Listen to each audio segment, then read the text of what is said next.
சிவகார்த்திகேயனோட மதராசி படத்துல audio launch அப்படிங்கிறது இப்ப சிறப்பாக நடைபெற்று இருக்கு. இந்த ஒரு ஆடியோ லான்ச்ல நம்ம அனிருத் அவர்கள் வந்து ஒரு நல்ல ஸ்பீச் வந்து கொடுத்திருக்காரு. ஸோ அதை பத்தி தான் இந்த வீடியோ வந்து பேச போறோம். ஃபர்ஸ்ட் வந்து மதராசி படத்துடைய ஆடியோஸ் எல்லாமே எப்படி வந்திருக்குது, பேக்ரவுண்ட் பிஜிஎம்ஸ் அப்படின்னு கேட்டதுக்கு எல்லாமே வேற லெவல்ல வந்திருக்கு அந்த மாதிரி வந்து சொல்லியிருக்காரு.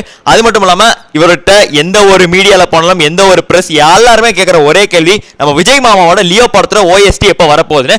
ஸோ எல்லா இடத்துலையும் இவர் சொல்ற ஒரே ஒரு பதில் கொஞ்ச நாள்ல வரப்போகுது அப்படின்னு. இதுலயே அதே தான் சொல்லியிருக்காரு. ஸோ ஒரு 2-3 ட்ராக்ஸ் மட்டும் தான் நாங்கள் வந்து மிஸ் பண்ணியிருக்கோம். ஸோ போன வாட்டியே லோகேஷ் கனகராஜ் அவர்கள் வந்து ஒரு கடைசியில் பிரஸ்ல வந்து சொல்லியிருப்பாரு வெளியே வந்துடணும், ஆனால் கொஞ்ச நாள்ல வெளி வந்துடும் அந்த மாதிரி வந்து சொல்லியிருக்காரு. அதுக்கடுத்து விஜய் மாமாவோட ஜனநாயகன் படம் எப்படி வந்திருக்கு அந்த மாதிரி கேட்டிருந்தாங்க. ஸோ படத்தோட ஷூட்டிங் முடிஞ்சு ஆடியோ எல்லாமே ரொம்ப சூப்பரா வந்திருக்கு அந்த மாதிரி சொல்றாரு. அதே மாதிரி இப்போ விஜய் மாமா வந்து அரசியலுக்கு போறதுனால அவரு நான் வந்துட்டு சினிமாவில் வந்து மிஸ் பண்றேன், என்னோட ஒர்க்ஸுக்கு எல்லாத்துக்குமே அவருடைய ஆக்ஷன் எல்லாமே ஸ்கிரீன்ல வந்துட்டு ஒரு நல்ல காம்போவா அமையும், அதை நான் வந்து மிஸ் பண்ண போறேன்.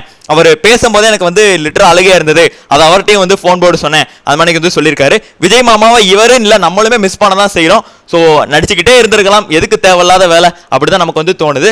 ஸோ உங்களோட கருத்துக்கள் என்ன, கமெண்ட்ஸ் சொல்றீங்க. Tata bye.